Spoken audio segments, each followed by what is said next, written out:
But I did save the thumbnail that says Riffage. No. Yeah. The Riffage thumbnail. It just says Riffage. It's pretty cool. I might have deleted that one. Fucking... Hey everyone, welcome back. This is Riffage again. Part 2. Hold on, I have a frog in my throat. Part 2 of Riffage, though, I think right now is what we're doing, right? Part 2. Well, at least part 2, as it stands right now, wasn't the original plan, but here we are, months later. And so what do you want to talk about in this episode of Riffage? Marvel fatigue. Marvel fatigue. I think this is a great subject to touch on right now. We're not we're going to start over. What? I thought all that was good. I like that you got your podcast voice in. You had your podcast voice going really well. I know. So why are we going to cut all that? Because I fucked up. I had a frog in my throat and I want to be coughing. But that's fine. It's Riffage. Yeah, but the point of this is supposed to be unedited. Now once you edit me going, bleh. Okay, fine. All right.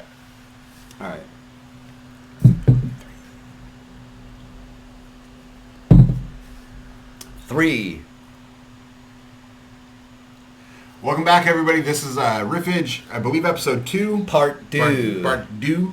This is our unedited, unadulterated bullshit conversation about a topic or what other things we're into. Today, we're actually going to be talking a little bit, just briefly, about Marvel fatigue. Also very relevant, though. Very relevant right now. That's kind of why we're doing it. Stuff we wanted to keep out of our Thor video. Yes, yes. And just discuss a little bit. Like, okay, so I listen to a lot of podcasts and especially doing some of the rounds of reviews of some of the past, most recent Marvel shows and movies. There's always that discussion about Marvel fatigue. Yes. And I gotta be honest, I kind of feel it setting in. Yes. I feel it. I'm pushing it down, but I feel it. Yeah, I mean, I definitely would say that I feel it too because I haven't even started. You haven't started Miss Marvel? Miss Marvel, I haven't. Yeah, I'm halfway through and I got bored. Because, like, for me, I'm just, like you said, I'm a little burnt out. Like, coming off of Moon Knight, then Doctor Strange, then coming into Thor, and it just, there's other things that we like to watch and that we like to do. Outside of just watching and reviewing Marvel movies. That's why we try to throw in things like The Black Phone. We did Top Gun, Even a random conversation about video games that we did exactly. not really think out properly. Yeah, I mean, it was a little off the rails, but it was still fun. But yeah, I feel that setting in a little bit too. And I think especially with Thor, half the reason that really set in. And half the reason we haven't even reviewed the shows, and we didn't do Moon Knight, we didn't even film for it. Yeah. We did Hawkeye twice, but we still haven't put it up because we kind of went off the rails on that too. Yeah. It's just I think it's for me. I think it's a lot of content coming out at rapid fire. Rapid fire, but also when there's other things that are going on that I would also like to focus on. I mean, we've been watching The Boys. Mm-hmm. We just wrapped up Stranger Things. There's a lot of other good things that I'd like to really just get done watching and let it sit in and be like, oh man, I really enjoyed this, rather than being like, oh, there's another fucking Marvel movie coming out. There's another fucking Marvel show coming out. And we're not full-time YouTubers. We kind of we're not. We kind of get to film once every other week, sometimes once every week, but it's not a lot. We can't edit everything fast enough. We don't have editors. We kind of do this ourselves. It's all DIY. Mm-hmm. Hence why our format has kind of changed. If you've watched from the beginning or watched a lot of our videos, you've seen our format kind of evolve and change and grow. Mm-hmm. Hopefully for the better. Yeah, I mean, we're always trying to figure out our footing, and I think that's just being candid about this and having this conversation. I think that's an interesting thing about this, because realistically, something that's not really shown when we get done editing the videos is how much we actually do talk about these things in length and after the fact as well, and then how much during the editing process, how much we have to remove, and especially when it comes to Marvel related things, because we have been such fans our entire lives. we really get into these things with a lot of passion, a lot of depth, a lot of comparisons between comics, movies, television shows, and things like that. So it's really easy for this fatigue to lay in when you not only go see these movies, watch these shows, but then have to talk about them in length, and then have to watch yourself talk about it in length and edit it, you know? And to that point, I mean, even then, like, thinking about, like, what kind of was the genesis of doing this podcast was how much we could not stop discussing Infinity War and Endgame. Yeah. You know, that's kind of was the genesis of how this idea got started. Then, weirdly enough, even though we never posted it and never will, got started with Justice League. Yes, Justice League. It's going to be the two guys from nowhere cut. We'll release it one day if somebody asks for it. No, never, ever. We'll redo it. We'll redo it just us with an actual structure and stuff. Yeah. But I'm not lying. That we talked for about 3 hours on camera about that movie. Maybe we could do an audio version of just if anyone is at all interested.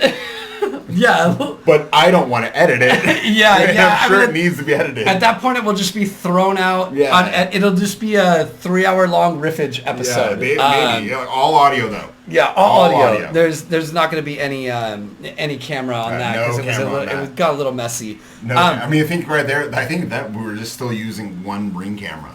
Ring light. Yeah, I think we were as well. One ring light for 3 dudes. That was a weird.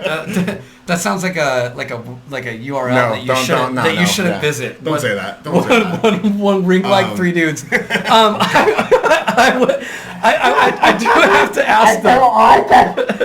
I do have to ask though. When do you feel that you started getting fatigued from the MCU?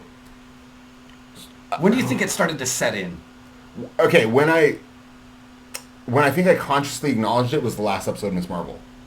And I'm caught up. Mm-hmm. Maybe not the last episode, but the episode before that. So far, I've been really enjoying Ms. Marvel. Mm-hmm. But I've started to feel that story wane a little bit. Mm-hmm. And then, obviously, with Thor: Love and Thunder, that was a movie that was pumped out and not well thought out and not well done. And there is a June bug flying behind me. Just if you're aware, there is a June bug over here. See, and here's an interesting thing. I think I can't kill it in front of Josh though. Please don't. Just so we have this here. Remember what I said when Thor was coming out? I was like, "Oh, this is getting pushed out too fast. I think it's going to be a bad movie." And you disagreed with me because you always think the same thing when a movie's delayed. Well, Black Widow wasn't the best movie. No, but it was fine. That's true. It wasn't as bad as not at all. Love and Thunder. I like Black Widow. So I just think that this, they just ruined Taskmaster. That's my only complaint about Black Widow. They did for sure, but this is again to my point. I thought this was going to be a bad movie, and lo and behold, it was a bad movie. But I started to feel the fatigue. You have a 1 out of 12 batting average. Hey, you know what? It doesn't matter. It's .01 on the fucking thing.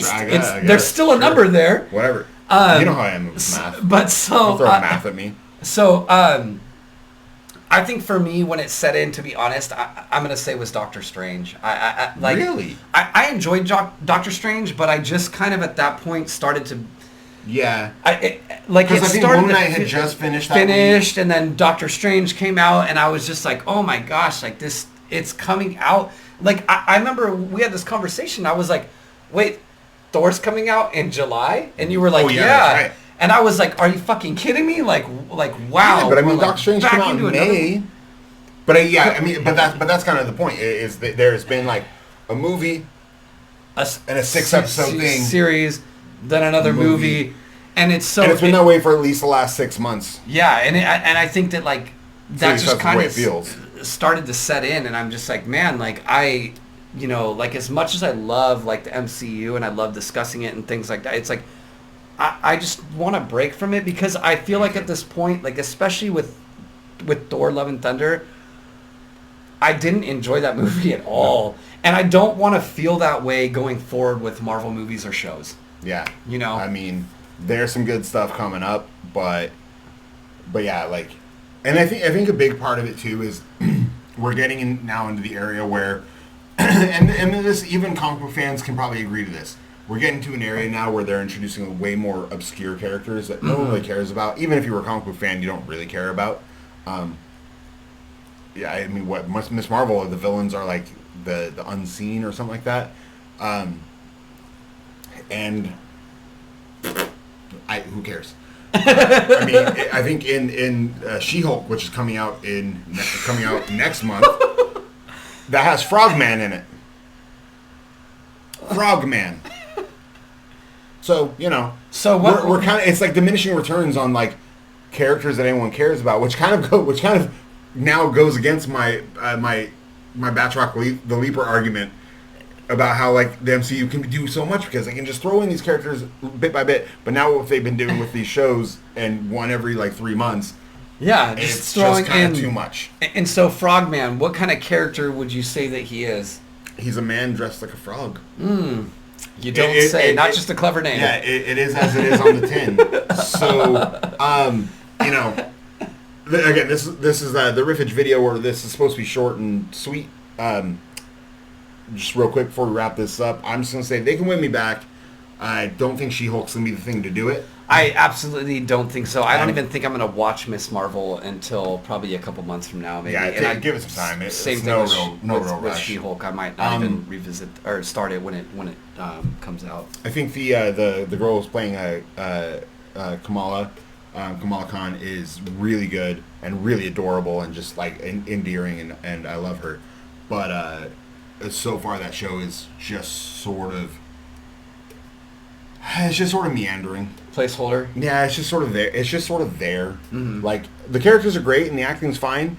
It's just sort of the plot is meandering and just kind of it's not really going anywhere for me. Mm-hmm. At least I can see. And She-Hulk, other than seeing Mark Ruffalo back as Bruce Banner, that's like the only thing I'm excited to see. Yeah, well, I mean, you made a comment I really about...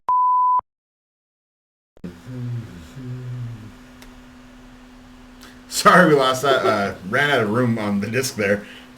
So I'm not that excited about She-Hulk. Just want to see Mark Ruffalo back as the Hulk.